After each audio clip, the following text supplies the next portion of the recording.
Welcome to the Man Cave Podcast with Dan Casper. What's going on, everybody? Welcome to this episode of the Man Cave Podcast, brought to you by Hy-Vee and Toycen Ford, our good friends from Hy-Vee and Toycen Ford. Don't forget also to check out the Swag Cave. That link is in the podcast description to get your podcast swag and other swag over there. Well, I think you know what we're going to be talking about on this episode of the podcast. We're going to talk a little Packers. Packers falling to the Philadelphia Eagles on Friday night to open up their season. But they also lost their quarterback. For how long? That remains to be seen, how long Jordan Love will be out. But at least it wasn't the worst. I think we were all expecting the worst, with an ACL, and then he'd be done. But that's not the case. We will see Jordan Love again this season. Just how long? Well, Dr. Crow is going to be joining me here in just a second, and we'll get his expert thoughts on the situation and what to expect in terms of a rehab and a return to the game for Jordan Love. So that's coming up. And then in the second half of this podcast, I'm going to give you my scouting report on the Packers, some positives and negatives, and some other items or things that kind of stood out to me in the Packers loss and going forward without Jordan Love for at least maybe the next couple weeks or so. But before that, let's talk about Jordan Love's injury. Dr. Austin Crow joining us here this morning, Chippewa Valley Orthopedics and Sports Medicine. First off, congrats on the win on Saturday, sir. Yeah, we came out, played tough. It was a good game. Elkhorn's got a couple of great players, but we were able to kind of execute on all phases, so it worked out great. Absolutely. Well, we appreciate you coming up here on a Monday. I will say, usually when you're on outside of your normal Friday time, it usually means it's not a good reason why. But I got to ask, how many people reached out to you asking for your thoughts or what you saw about the Jordan Love injury on Friday? All of them. No, it was a pretty come time. I mean, I think, there was obviously the last second play, and there's such a good video clip of that knee injury.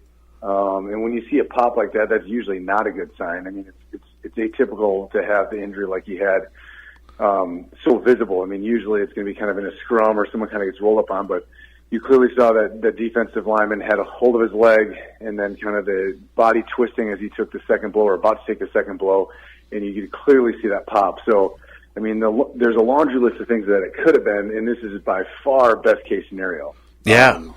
Go ahead. I mean, yeah, with a foot planted in the ground in rotation, one of the big things you worry about is a high ankle injury. And so that pop could have been his syndesmosis tearing, which would have been a, season-ending surgical injury. So that's obviously good. ACL is a possibility. The kneecap shifting is a possibility. And then, of course, what it turned out to be was an MCL injury, which was, again, clearly best case scenario. Mm-hmm. So MCL, I know there's different grades, and I was one of those, probably a lot of you that was texting you for your opinion and such. And I know we've talked a lot about in the past about grades, grade 1, grade 2, grade 3, and Ian Rappaport is saying that he's hearing it's between a 1 and a 2. So, I mean, is there a thing as a 1.5, type of grade on this thing? Yeah, I mean, of course it is. It's not so cut and dry, right? So it's not like an injury goes from 1 to 2 to 3. I mean, it's a gradient. We just kind of throw them in a classification. So I will often tell patients that. I'm like, you're between a 1 and a 2 or 2 and a 3, where, it gets a spectrum. So looking at it, I mean, it's hard to believe that it's a true grade 1 because you can literally see his knee shift. And generally speaking, on a grade 1, there's pain, but there's very little opening of the joint when we stress that MCL, which just covers some brief anatomy. That's the ligament that runs in the inner part or the medial ligament, the medial collateral ligament. So a grade 1, you stress it and it opens up just a tiny bit. And again, on the video alone, you can see his knee clearly shifting. So that popping was literally some of the MCL ligaments tearing. Generally, they tear off of either the femur or the tibia, but they can tear right in the middle as well. It generally doesn't make a huge difference as to how it heals, truth be told, but it does one of those three things. And so to go from a grade 1 to a grade 2, now you have some opening. So when we stress the knee, literally the inner part of the knee gaps open. But with a grade 2, there's a firm endpoint. So it shifts and then it stops. And the important thing is with grade 1 and grade 2 is the long-term prognosis is fantastic. And even grade 3s, they generally heal in as well without surgery. But 3s, there's complete disruption of the ligament. So really what you're looking at when you're talking about 1, 2s, and 3s, they all generally do well, especially the 1s and 2s, though. but you're really looking at the longevity of recovery. So what'll happen is they're going to put him in a hinge knee brace. They're going to start rehabbing the leg, and then we're going to see how it goes over the next handful of weeks. Grade 1s, you'll sometimes see people back within a week or two. So they can bounce back pretty quickly. Grade 2s, you're probably looking at more like 3-4 weeks, something like that. In a complete, you're probably looking at more along the lines of 6 weeks plus, just to let that thing heal up. So it'll be partially what the training staff and the physicians allow him to do. And then at some point, it kind of goes into the court where it's like, all right, Jordan, get back out there, run on it. How's it feel? And he may say, yeah, it just doesn't feel good yet. Then it's like, okay, we need to give a little more time. And that's why there's variability in this. So it'll be a bit of a trial and error. But if I had to guess, I would guess 3 or 4 weeks would be my guess on when he's going to be back playing. So what does the rehab process look like? I mean, because when you hear torn ligaments and such, I'm like, okay, does a rehab, just maybe from a general sense, does that potentially couldn't that tear it more, sort of thing? I mean, what does a rehab kind of process look like for this type of injury? Yeah, the nice thing about the MCL is what a collateral brace is what we call. They do a really good job of supporting it. So we let people get back to doing lighter activity pretty quickly. So we want to get the knee moving. So we'll begin range of motion. We also want to work on swelling. So they'll do things like icing, compression, and elevation to kind of get that swelling and pain down. And then you want to build up the muscles. So, the collateral ligament isn't the only thing that stabilizes the knee. The muscles around the leg, your quads, your hamstrings, your adductors, all those things play a role in the stability of the knee. So they're going to be working those muscles as well. But to your point, early on, we do need to protect it. So that's why there's going to be kind of 2 phases to this. There's the phases where the physicians and training staff will say, look, you're not running on this thing yet. We need to let that ligament start to heal in before we do that. But as that starts to heal in, then you're no longer really worried about the ligament being re-injured on something simple. It's going to be, now we got to build it up and get it back to where the leg is functional and you can be out there competing again. So that's kind of the 2 different phases to the recovery process. And so that has to do partially with the severity, which in turn is, how painful and how swollen is it, and that really kind of dictates the pace that you take back. So a lot of ways, it's kind of like a sprained ankle. You sprain your ankle, it hurts. We kind of cut back on activity, and we often tell the athlete, look, you can start progressing when you feel good. Some sprained ankles, you look at it and be like, look, we know this is going to be at least a month. And so even though they're kind of cleared, quote unquote, to start working back, it's just not going to happen. Same thing with these knee injuries. I mean, you saw him limping around, getting off the airplane. There's all the video shots and stuff. I mean, he's clearly limping now. You can imagine him trying to run or even like cut and pivot on it. That's obviously tough. Mm-hmm.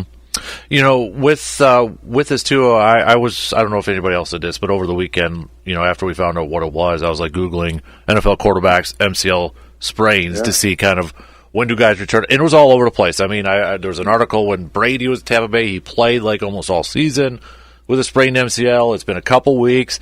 Is a lot of it just, kind of what you've said a lot of times, everybody heals differently, and it just depends on the rehab process at that point? Yeah, there's a lot of factors, right? So, I mean, it really becomes evident when you cut and pivot. So there are some pocket quarterbacks that really aren't going to stress the MCL as much as others, truthfully. So like a guy like Brady, he was not running around. I mean, he shifted within the pocket, but I mean, whenever you saw him running, it looked like a wounded deer or something. So he's not a scrambler. Now you get a guy like Lamar Jackson or Josh Allen, those guys that are running around a lot, they rely on that more. So there's part of that. But then, yes, the biggest factor by far is the severity of the injury. So when these guys have these low-grade ones, they're going to bounce back real quick. I mean, a real high, like grade 2 and grade 3, those certainly take longer. And so that is definitely the biggest factor is the severity of the actual initial injury. And they'll know based on the MRI, how much disruption there is, and they'll be able to get them kind of a rough idea when he's going to start coming back. But I'd be surprised if it's earlier than a couple weeks. I'd be surprised if it's longer than like 5 or 6. So it's going to land somewhere right in that middle zone. Before we'll let you go, obviously a lot of us were concerned it was an ACL injury, and it was reported that it wasn't. But a lot of talk too about that on-field test, and that's something that you've talked about in the past too. How reliable are those on-field tests to see if the ACL is still intact in that knee? They're good. They're not perfect. They're good. When we first seen athletes, so we're not always on the sidelines. The NFL players have a team physician with them, 24/7 basically, so they get it. But the first exam on the field before the patient's knee's swollen and really painful, it's often the best test. So you can sometimes get that first initial. The test we do where we bend the knee to about 30 degrees and pull on the tibia forward, that's called a Lockman test. That's an ACL test. We also have what's called the anterior drawer, and then the most kind of technical one is something called a pivot shift test. Those are 3 different tests that we use to assess the stability of the knee regarding the ACL. If you get a good first exam, you can walk away from that having a pretty darn good idea. And so I'm sure when they first tested his ACL, they must have said, okay, this feels solid, because if the ACL is intact, it's going to feel pretty darn stable when you do those tests. But there are some times where you're like, geez, it's hard to say for sure, because there can be a little bit of laxity, and everyone's ACL is built different. I mean, some people's ACLs, you tug on them and it feels like you're pulling on a steel rope. Other people's are a little spongy, and those both can be totally normal. So sometimes that'll throw you off, and then often what you'll do is you'll test the other knee to do a side-to-side comparison. That gives you a clue as well. So to answer your question, I'd say they're good, especially when you first do them, but we still get MRIs on these every time because we want to look for what's really injured. And often there's, concomitant injuries, so meniscal, other ligaments, cartilage, etc. I can't imagine the anxiety, to be on an airplane for 10 hours waiting to get an MRI to find out exactly what was going on with his knee issue, both for the doctor and Jordan Love. Yeah, no, I'm sure there was definitely, the whole Packer Nation was in waiting in bated breath for sure. Yeah, no kidding. So, last question. Any concern if he does go out there, let's say in a couple weeks, any long-term concern, or is he putting himself out there and maybe putting that knee out for risk for a bigger injury perhaps, or not really? Uncommon.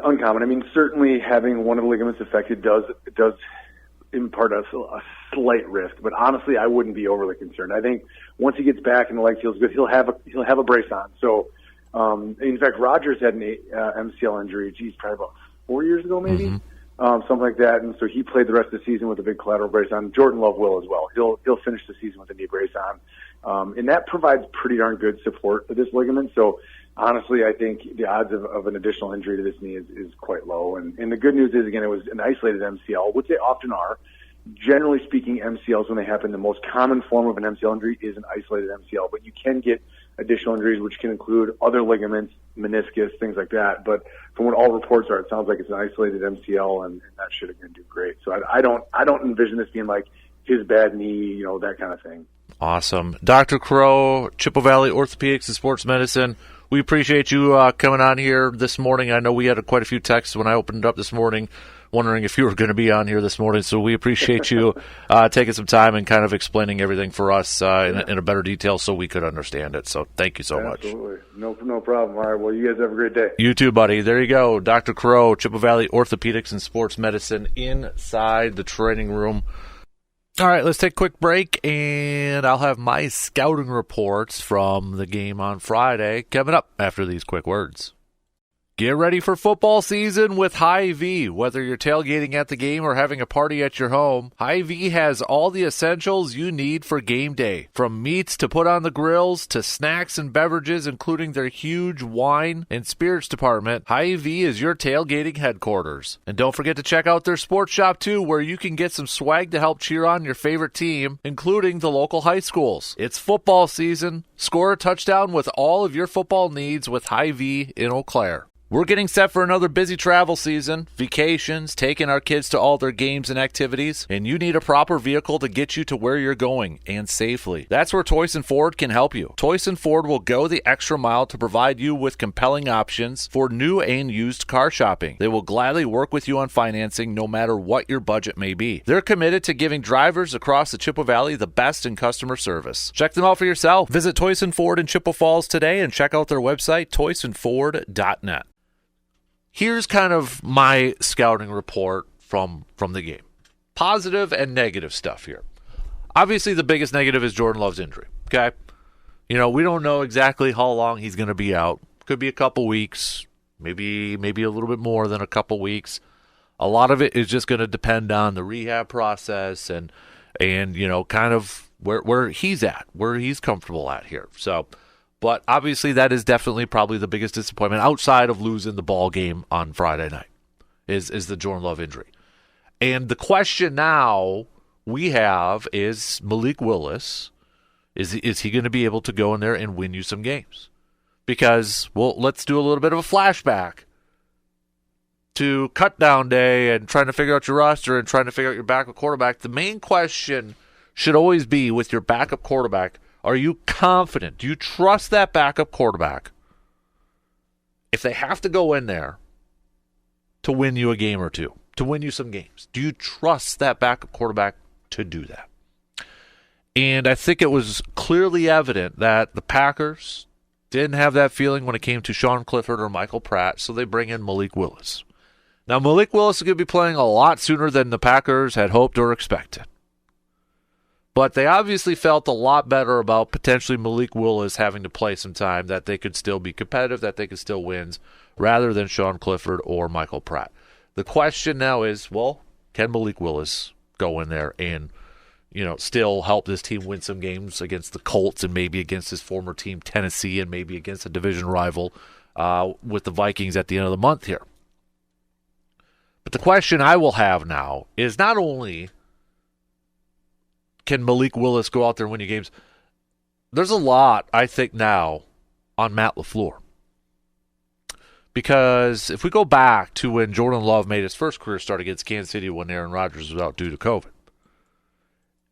I think it was clear to a lot of us watching that game, Packers had a shot to win it, but I think it was clear to a lot of us that Jordan Love, it just felt like the offense was, it really, the playbook really wasn't open. And I know that's a phrase that gets used a lot in sports, but it just felt like it was like maybe Jordan Love was handcuffed a little bit. And Matt LaFleur would later acknowledge that that's still a regret of his. There was a piece, I was just reading it the other day, where he still talks about that still kind of bugs him. That maybe he didn't let Jordan Love kind of go out there and just play. That he didn't open up the playbook a little bit more with him. And I think that was evident last year. And again, LaFleur talked about it that at the beginning of last year, first couple of months. Kind of maybe not opening it up a little bit more. So, now with Malik Willis, with the team for the last couple of weeks here, how does Matt LaFleur game plan with Malik Willis? Does he try to kind of hone him in, and maybe it's a smaller playbook, maybe the call sheet's a little bit smaller, or is it all open? Does he kind of open up, say, we got confidence in you, go let it rip? This is a huge moment for LaFleur, not only as the head coach, but as the offensive play caller. You've got offensive weapons surrounding Malik Willis. You've got Josh Jacobs. You've got Christian Watson. You got Romeo Doubs. You got Jaden Reed. You've got some tight ends over there. We've talked about these guys at length. All right? So Malik Willis has guys to get the ball to, and I think that's going to be a big thing too is, maybe getting the ball out quick. Yes, Malik Willis has a strong arm.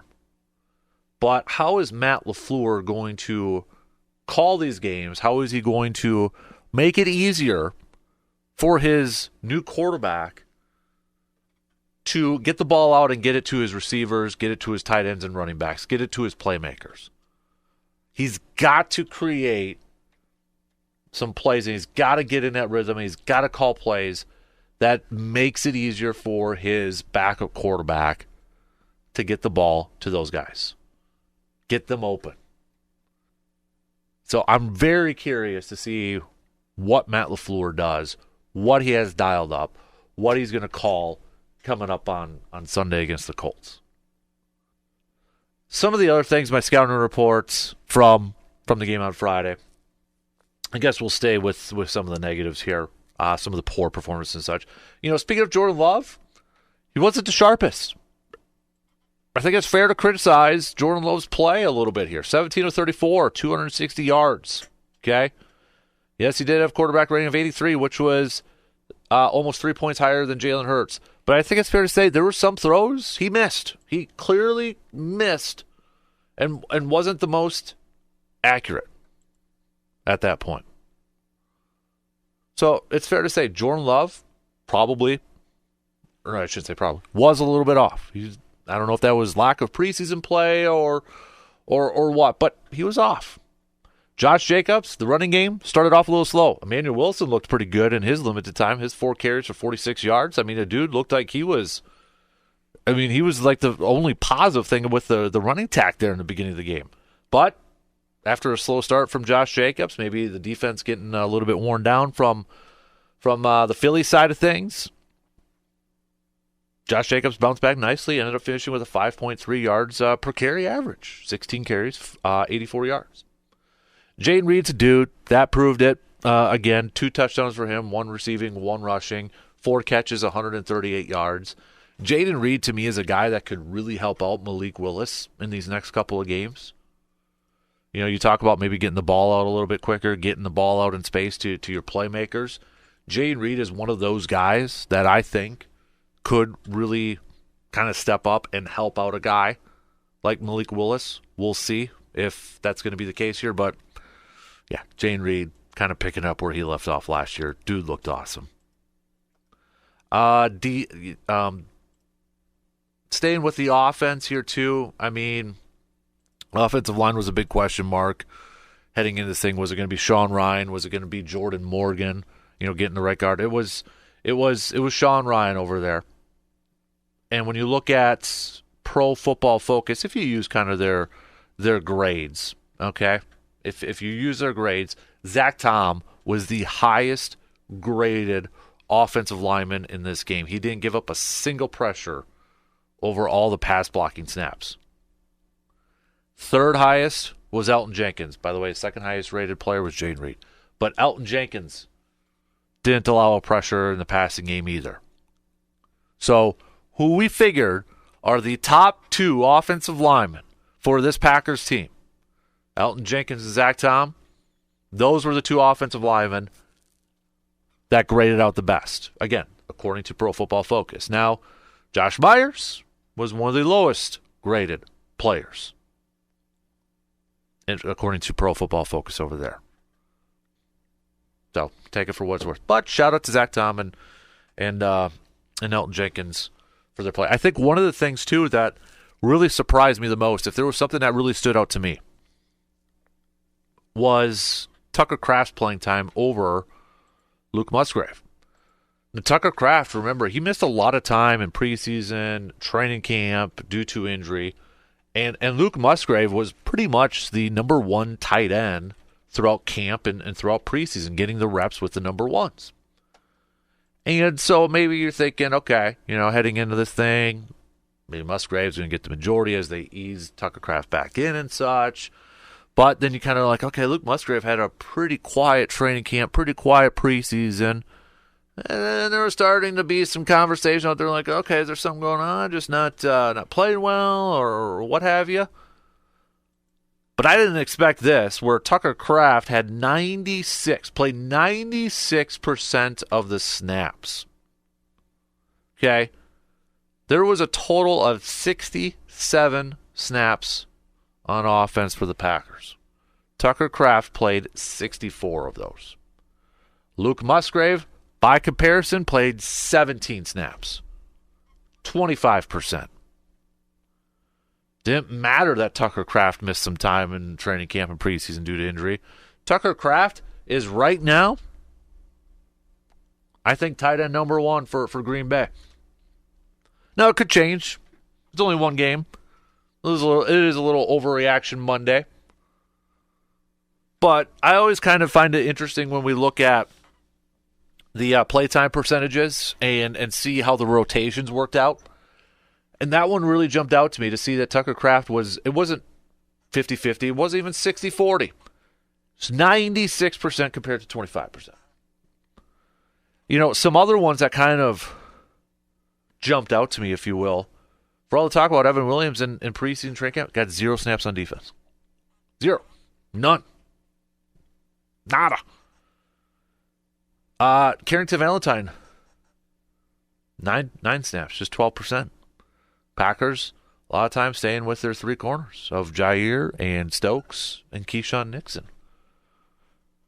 And speaking of those corners, again, kind of like with Jordan Love, it's fair to say Jair didn't have the greatest of games. He didn't have the greatest games. Had a pick in the end zone to stop that drive. But A.J. Brown kind of had his number a lot of times in that game. One corner who I thought had a good game, Eric Stokes. You didn't hear that guy's name mentioned at all. And in this case, I'll take that. And he graded out well from Pro Football Focus, too. Actually was the 3rd highest graded player, only behind Edrin Cooper, Xavier McKinney. And Keyshawn Nixon was actually rated right behind Eric Stokes, too. Lucas Van Ness was the other one. But Eric Stokes, we knew coming into this season, Eric Stokes was going to be a guy that It's going to be under the spotlight a little bit. Dealing with injuries. Has he finally turned that corner? A lot of people thought the Packers were going to draft a corner high in the upcoming draft, or this previous draft. Didn't happen. All right, Eric Stokes, here you go. You still have an opportunity. It's only one game, but I think he had a solid game. And you go up to that receiving core with A.J. Brown and Devontae Smith, those weapons out there, and, you got Dotson playing a little bit too. I thought Eric Stokes played well. You didn't hear his name a whole lot, and that's okay. I'll take that. Devontae Smith played 100% of the snaps for the Eagles too. You heard A.J. Brown's name quite a bit, but he was making some plays on Jair. And Devontae, he did have 7 catches, 84 yards, but A.J. Brown was the dog over there with 5 catches, 119 yards. By the way, Eric Stokes, he only gave up 2 catches in his coverage. Only 2 catches in his coverage. I'll take that any day of the week. And then penalties too. You look at the penalties on this thing, both sides. You felt kind of bad for Ron Tolbert, the official, the head official. Dude was sweating it out. Dude sounded like he was losing his voice. I don't know if he needed like a lifesaver or a cough drop or something going on there, but it was flag fest all over. Now, I believe it was Ron Tolbert's crew last year that percentage-wise they threw the most flags. So, and we know teams do scouting reports on official groups, umpiring, trying to get, trying to study their tendencies, what do they maybe call the most and such. And we know across the NFL the first few weeks, it's going to be flag heavy because they're trying to really, send home a message, whether it's the offensive lineman lining up incorrectly so you have an illegal formation or all this other stuff, trying to really set that tone. Then they ease it off a little bit. Now we can argue whether that's right or wrong here, if you will, but that's kind of how it's been operating. But it was a huge flag fest. You open up the game with a flag right away on the opening kickoff, for crying out loud. So, obviously, those flags really need to be cleaned up. Is there a little bit of maybe a little bit of an asterisk right next to it because it'll change in a few weeks? Maybe. But, and then, defensively too, Packers allowing 34 points to the Philadelphia Eagles. How much can we take away from this defensive performance based on maybe the field conditions? It's everybody says, first couple weeks of the season, especially the first week of the season, defenses have the advantages over the offenses. But I think it was flip-flopped in this game for both teams. And I think field conditions were a part of that. Dudes were slipping all over the place. When you have field conditions like that, the advantage goes to the offense. And we saw that. There was back and forth all the time in this game. So I thought the advantages went with the offense. But the Packers had the advantage defensively in the first 2 drives, and this is where the offense didn't take advantage of it. When you get 2 turnovers to begin the game, deep in Philly territory, 2 turnovers in the first quarter, and you only come away with 6 points, 6 points. That, to me, I was sitting there watching that game, I'm like, this better not come back to bite us.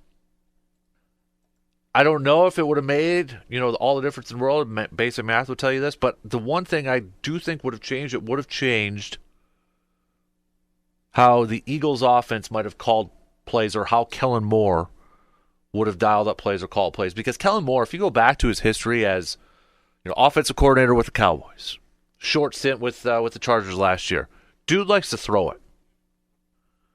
And if you're down 14-0 in the first quarter, does he alter the game plan a little bit? Does he alter his call sheet a little bit? Does it take Saquon Barkley out of the running game of Skosh? I don't know if I doubt they completely abandoned the run game. But you have to I have to imagine if Green Bay scores 2 touchdowns instead of 2 field goals, and you're up 14-0 after one, instead of just 6-0 where it's still a one-possession game and literally one touchdown, extra point, you're losing. It changed it changed quite a bit. So not to be able to get touchdowns off turnovers, 3 total turnovers, 9 points. That's unacceptable. That's unacceptable. Especially in the first quarter with those 2 turnovers deep in Philadelphia's territory. That I can't. That still bugs me a little bit. Defensively too, I thought one thing that the Packers did do a good job at was kind of keeping Jalen Hurts in check in terms of running the football and using his legs. I thought they did a good job keeping him in the pocket. He's got his line, his official line was 13 carries for 33 yards, and I know he had a couple of those quarterback sneaks and such listed on there too. But I mean, his longest rush was 8 yards, and we've seen Jalen Hurts do a lot more damage with his legs to other teams. And he did it with Green Bay a couple years ago too. But I thought overall the Packers did a decent job containing him there. Definitely there were some holes in stopping Saquon Barkley and such. Definitely a little bit in pass coverage there. So I'm curious to see now how, this was the first regular season game with a lot of these guys. We got to see them play a few snaps in the first preseason game against the Browns. But now you got a full game with this full number 1 defense with new defense coordinator Jeff Hafley out there. You got to bounce back now because there's even more pressure on this unit to try to carry this team with no Jordan Love. A little bit more of that pressure now goes back to the defense to be a unit. You got Anthony Richardson and the Colts coming in now to Lambeau Field. And the Colts, gave the Texans all they could handle in their loss yesterday. Texans squeaking that out 29-27. But you got a quarterback that likes to run. Anthony Richardson led his team in rushing yesterday, 6 carries for 56 yards. Texans did a nice job of slowing down Jonathan Taylor. He had 16 carries for 48 yards. But Anthony Richardson was also just 9 of 19, 212 yards. A couple of touchdowns over there too. But there's still lots to clean up here when it comes to that defensive performance yesterday. Again, how much do you factor in the field conditions with it? That sort of stuff. We can point to a bunch of different factors. But I think most of us would agree that there was still a lot left to be desired. There was a quote from Matt LaFleur, by the way. Let me see if I can bring it up here. There was a quote from Matt LaFleur that I'm kind of a little surprised that it didn't get a big run in terms of publicity. But he said after the game, he alluded to, first of all, he talked about the defense and saying, inexcusable, right? I mean, their performance, you can't allow, what Philly did, but also acknowledge too, they gave them 2 turnovers and offense has to be able to capitalize on that and such. But there was, this was the quote. It was definitely a sloppy game from us. I think there was some uncharacteristic things that we did as a staff, quite frankly, and that trickled down to our players. And that's what kind of stood, the part where he says, I think there was some uncharacteristic things that we did as a staff that trickled down to our players. I don't know if we'll ever find out what he meant by that, but that kind of made me do the old Ace Ventura, Jack Nicklaus eyebrow raise. They're like, okay, what was that? He also went on to say, we've got to look at ourselves hard in the mirror and find ways to get better because tonight obviously wasn't good enough. He did say it starts with me and it goes down to our staff and then to our players, not pointing the finger at anyone but himself. So I don't know if it was just preparation for the game, the game plan, or what, but yeah. He said, yeah, I mean, kind of, it's right there. Alluded that him and his assistant coaches need to do a better job. But I'm very curious would love to know what those uncharacteristic things were that they did as a staff. You know, even for maybe Jordan Love not being the sharpest, and you know, for the running game kind of starting off slow, at least Josh Jacobs starting off slow. You factor those in there, I think some of the parts, the offense, still, there was a lot to like from what we saw from outside of the red zone, you know, to begin the game. But they were moving the ball, you know, would they be down? All of a sudden, big play to Jayden Reed. Packers back up in front or back in it and such. I think there's some positive stuff to build on. I know it's overreaction Monday, you know, after the first week and after one game and that.